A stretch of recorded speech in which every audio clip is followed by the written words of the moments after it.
Are we better served to focus on specific tiny little details of how we want certain things? Or does that actually push it further away because what a we good want question. it to be so exact? It depends on whether you're under the influence of source or not. If you're under the influence of source, the more detail, the sweeter it tastes. If you're not under the influence of source, the more detail, the more you want to spit it out. Isn't that true? It's sort of like knowing when to push on the gas. Once you got control of the vehicle, then go really, really fast. But until you've got control of it, slow down and get control of it. And so the rule of thumb is, the better you feel, the more detailed you want to be. The worse you feel, the more you want to go general with it. You see, the details have already been identified by you. Your vortex, there's enough in it to keep you busy for 20 or 30 lifetimes. And while you are continually adding to it, that vortex is ripe and ready to begin delighting you. It's time for you to cash in your chips. It really is. It's time for you to begin experiencing more of what you've put there. But here's the thing. Experiencing more of what you've put there would feel good. But you got to feel good before you can experience more of what you've put there. But experiencing more of what you've put there would feel good. But you got to feel good before you can experience more of what you've put there. And so when you start doing whatever you do for the feeling in it, rather than for the result, and that's what's tripping you up in this question, because in your impatience about how long it's taking, there is evidence of resistance that makes us want to say, that's why. So impatience is the indicator. Well, what's causing the impatience? Awareness that it isn't done. So why is it taking so long? That's why. But wouldn't I be crazy if I didn't have some awareness of where I stand? Well, it's a wonderful thing to have awareness of where you stand, but you got to be clear about where to put the emphasis. In other words, what's dominant? This is the question that you're helping us to ask.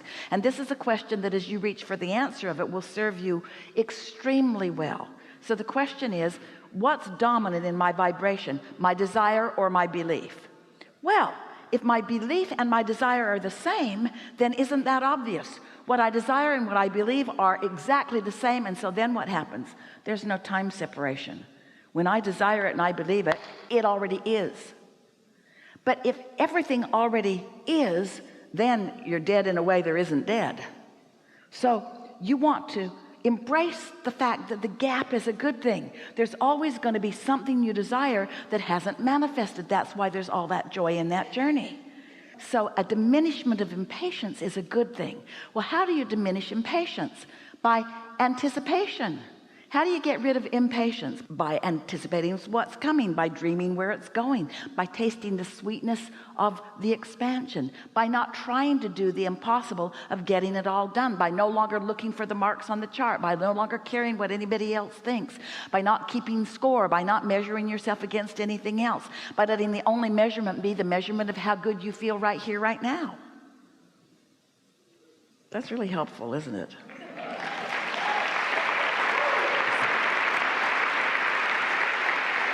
If we were in your physical shoes and we were just beginning to understand this, we would play that game. We would make a list.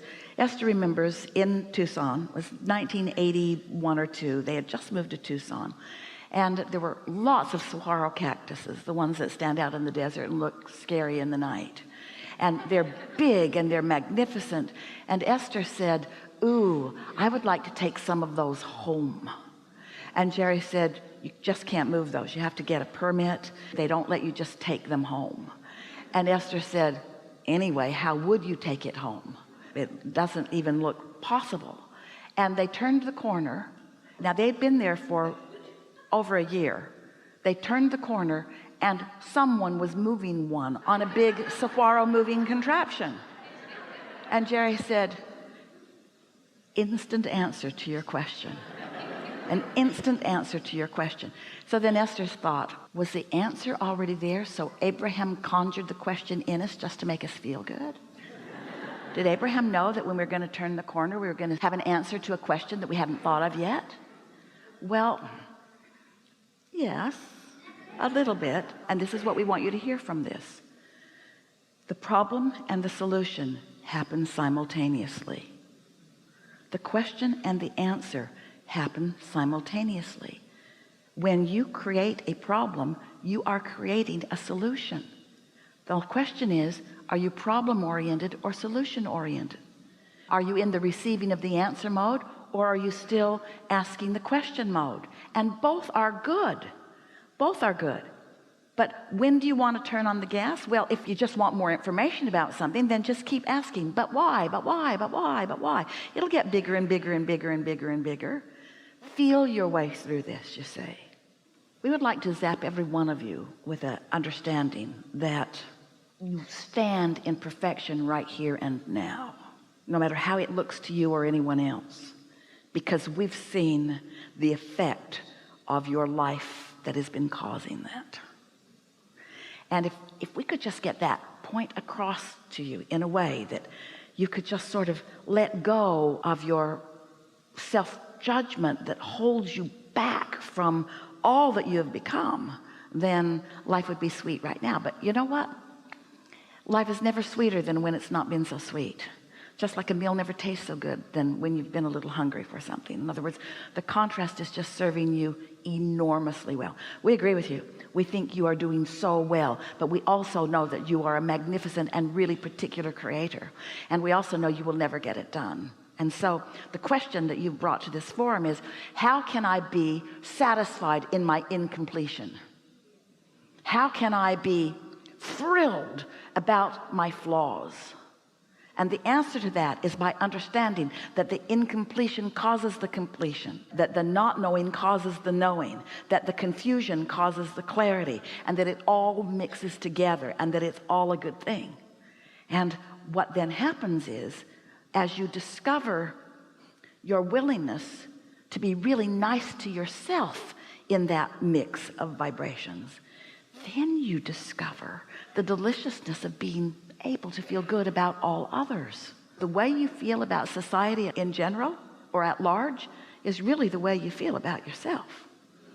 If the world feels like it's beating up on you, then you got some stuff going on. The world isn't beating up on you, you are. The world isn't letting you down. You are just not letting in what's already been offered to you, you see. And so we are eager about the shortening of that gap for you, just because of this conversation, the shortening of that gap, because you're on the brink of so many things that you've been wanting for a while, that you, for unnecessary reasons, have been holding yourself apart for, and mostly out of your concern of how it appears to others. That's sort of the plague of a good teacher, and you are. The plague of a good teacher is this: you feel like you have to be the perfect example. You can't ever be the perfect example. The most common letters that Esther receives are, oh, thank you so much for all of the things that you keep screwing up in your life that give Abraham stories to tell, that give me hope in my life. And the other letter that comes in equal quantity is, if after all these years you can't get it, what chance do I have? This is a really good time for a segment of the session.